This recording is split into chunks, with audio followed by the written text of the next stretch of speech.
achieve. Oh.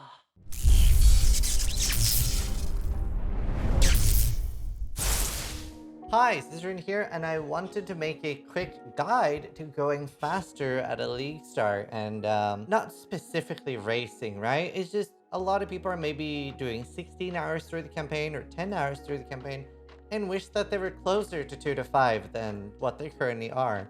So that is what this video is going to talk about, and just give some tips and tricks that'll speed you up. So, to start, Path of Exile has a lot of vendor recipes, and these can be good for pretty much any build you're playing. So, first off, we have a physical damage recipe, which just includes any weapon. I don't think that has to be a special rarity. And then you either want a blue or a rare rustic sash and a whetstone, and that will be the blue one will be like 40 to 49 or something, and then the rare one is 50 to 64. So that's a really, really good recipe. Obviously, part of being something that is dealing damage with your weapon is that you regularly want to upgrade your base. So for example, you can search for PoE axes, right? And there's a new wiki being made soon that'll be even better than this one. They're like working on it. But then you can look, right? So say you're level 39 and generally favoring attack speed for most builds unless you're slams, just as a quick example of what physical builds would look for, right? If you're level 40, you don't want to use a rusted hatchet. You don't want to use a boarding axe. You want to like look through a little bit in bases. So that's very, very important for progressing faster on those builds. The base type matters a lot. And then if you, for some reason, find a regal during the campaign, being able to regal it, and then you could augment it first as well and hope for attack speed. But the important part is that it's rare, so that you can craft flat physical. And we'll talk a little bit more about crafting on the crafting bench in a second here. I just want to show a caster recipe as well. And there are two basically. Well, actually, there's three. You can use sapphire or ruby rings or topaz rings, and you'll get different outcomes. But for the rare ring, it goes 3 to 47 lightning damage, and for the white ring, it's 2 to 21.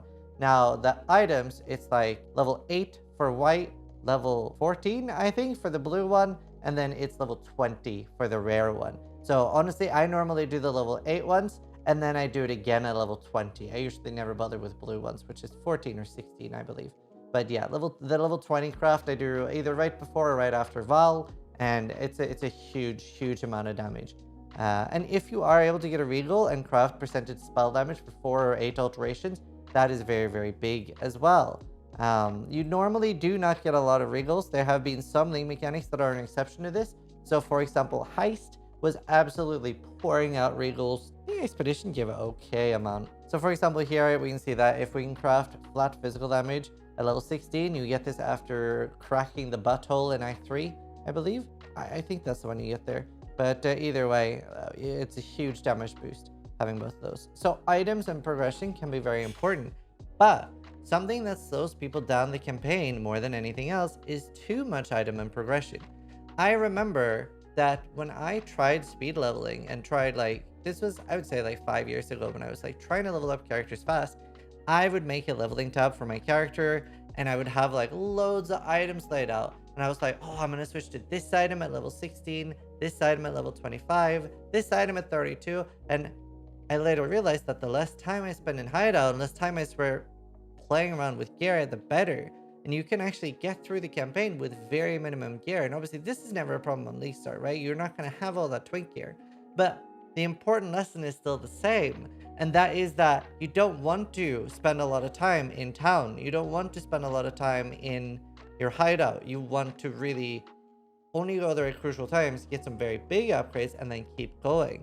And a thing that I want to show you guys that is really, really important for this is do with the crafting bench as well. So obviously you can, links are one of the most important things. So you're quite often, especially in start, going to be checking and being like, oh, is there blue, blue, green? No, there's not, but there's a red, green, blue. I can use that. And later on you'll have 4 links and stuff like that. Links are going to be really important. The stats on the items, not so much. Normally, most builds are going to be very, very close to things like Holy Dominion for Res, Diamond Skin, and obviously the skill tree is changing, but there's still loads of sources of resist on the skill tree, and picking up 1 or 2 of those, as well as picking up a Lyra early on and using 20 regrets later to respec out of it. It would be 20 regrets and an Onyx amulet to get like all skill points, the same as if you killed all the bandits. But doing that early to help with resist is very early. And this is something that blows people's mind a lot. And that is that you can craft on white items or blue items. They don't need to be rare for you to be able to craft on them. So what is very, very common among speed racers is that you just craft like this on every single item you have. If you do find like a glove early, say that has like 20 lightning resist and an open suffix, that's amazing.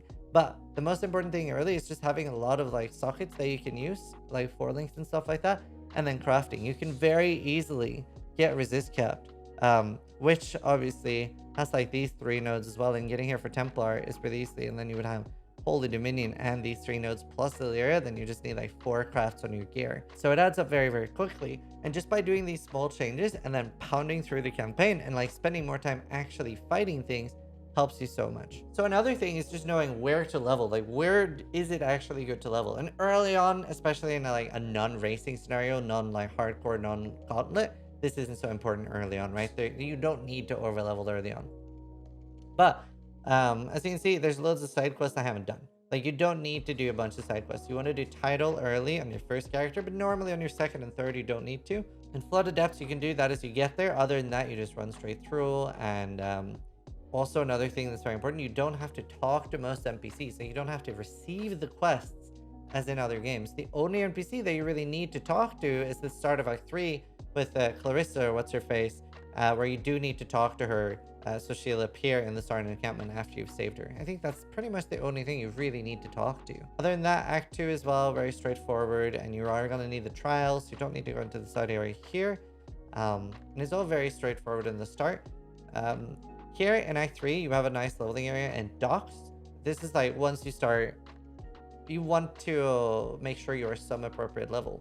If you're wondering how level and XP and stuff works, you have a plus, or you have a breadth or width or whatever of 3 levels, plus or minus, they will get full XP.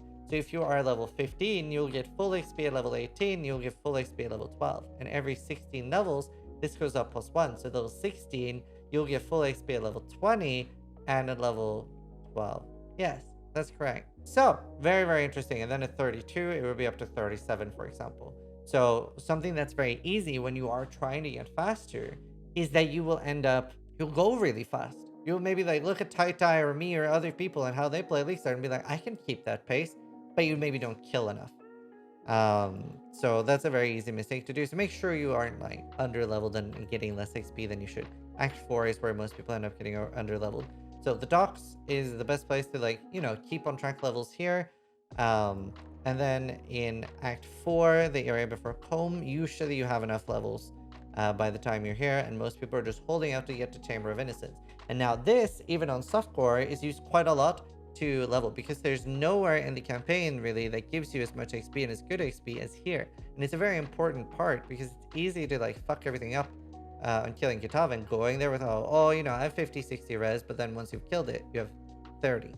So that would be very, very bad. So over leveling here on any league is really good. On hardcore, going all the way to 48 or 50 is pretty normal. But on softcore, going out to like 46 or 48 is pretty good because you're going to be crushing everything later on. And again, remember, you don't have to do every side quest and stuff. You really want to stick to the main quest.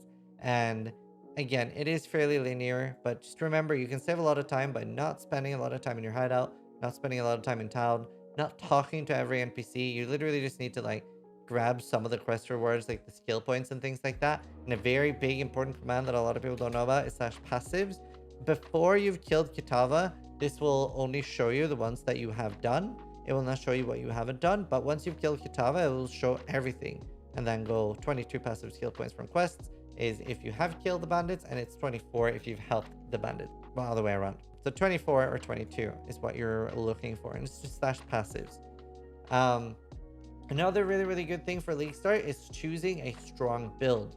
So there might be like loads of people that are like, oh, I really want to play this, but there's no guides for it. Well, maybe you're better off waiting with that then, because it's not that you might be a bad build creator or anything, but having something that's just incredibly solid and meta and strong as your first build just gives you so much more currency and everything, then it'll make your second build a lot better. So I usually really strongly recommend following guides by me and other creators for your first build. Make sure you have a really good start. That's very important. And obviously, Path of Exile doesn't have super easy respec options. I often have like new players go like, "Hey, I'm level 50 doing my own build. I can't kill anything anymore. How do I respec? Where's the respec button?" And obviously, regrets are a bit of a pain for new players, especially. And often a league mechanic can be really, really good early. I don't think this is the league mechanic that's going to be exploitable early for like easy uniques and stuff like that. Very often it'll be like heist and expedition, where like insanely powerful on level 1 characters to try to get things like Tabitha. There doesn't seem to be any interaction like that with Scourge, right? It doesn't seem to be about dropping items as much. It seems to be more about corrupting and crafting on existing items. But I'll make a video if we do find something like exploitable early that is like a really, really clever use of game mechanics. Another really, really good tip for League Start is life flasks. Getting a bubbling or seething life flask is huge early on, because it just, you're very rarely like, "Oh no, I'm dying. I'm in the process of being slain. I've died." It's usually like way faster, right? So keep an eye out for trying to get those flasks. Utility flask, I like using a granite or a jade flask during the campaign, and obviously a quicksilver, and try to get corrupting blood immunity early as well.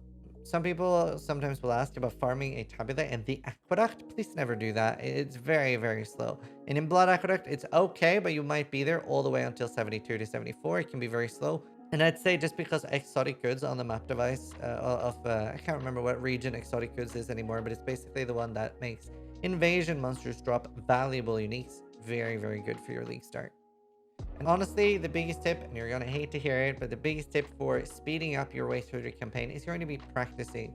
And especially like keeping that in mind and like trying to beat your previous times and stuff. But you can easily shave off a few hours with just being like very goal oriented and trying to think like, do I really need to go to town now? So just try to like plan it out a little bit more. Let me know if it helps you guys, and if it does help shave off time by like thinking about it a little bit differently. And feel free to share tips. Maybe you were somebody that used to take 10 to 16 hours and you don't do anymore. Feel free to share your tips, like what really helped speed you guys up. We have a lot of community here, a lot of people that are all learning together. So share some of the knowledge, and good luck in Scourge League. Thank you guys so much for the support. Sub if you like the content, but more importantly, try to die less than I do.